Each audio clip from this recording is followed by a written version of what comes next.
warahmatullahi wabarakatuh.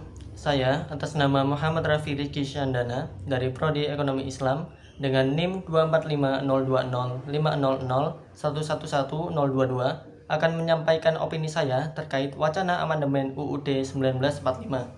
Jika kita melihat sejarah amandemen UUD 1945, setidaknya terdapat 4 kali amandemen UUD 1945 yang telah disahkan, yakni yang pertama memuat tentang periode masa jabatan Presiden dan Wakil Presiden memegang jabatan selama 5 tahun dan setelahnya dapat dipilih kembali hanya untuk 1 kali masa jabatan.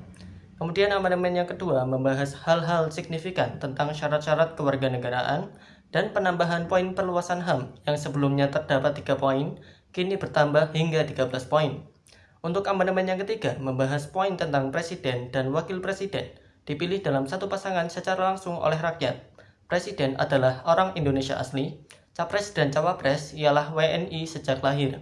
Lalu, amandemen yang terakhir membahas poin terkait status MPR dan kewenangan Presiden dalam membentuk Dewan Pertimbangan.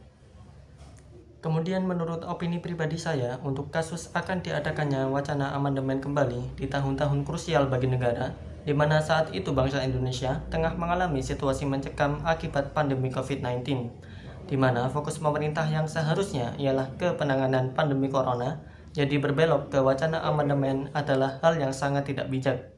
Ditambah lagi, belum ada urgensi yang diperlukan untuk amandemen UUD 1945 kembali dilaksanakan. Bukankah terdapat isu-isu yang lebih mendesak seperti penanganan korupsi dan ketimpangan ekonomi sosial yang seharusnya menjadi fokus utama pemerintah? Apakah maksud dan tujuan adanya wacana amandemen UUD 1945 adalah penguatan MPR, peralihan pemilihan presiden bukan dari rakyat tetapi dari MPR kembali, serta rencana kaum-kaum elit yang berkuasa dan ingin mengubah sistem pemerintahan di Indonesia?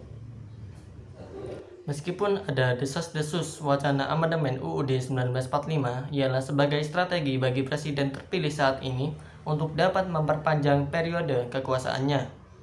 Tanpa banyak mengutip berbagai kasus dan sindikat politik yang tengah atau sedang terjadi, menurut saya dalam wacana amandemen UUD 1945 perlu transparansi dan pengkajian yang sangat mendalam, serta kehati-hatian guna meminimalisir dampak-dampak yang tidak diinginkan.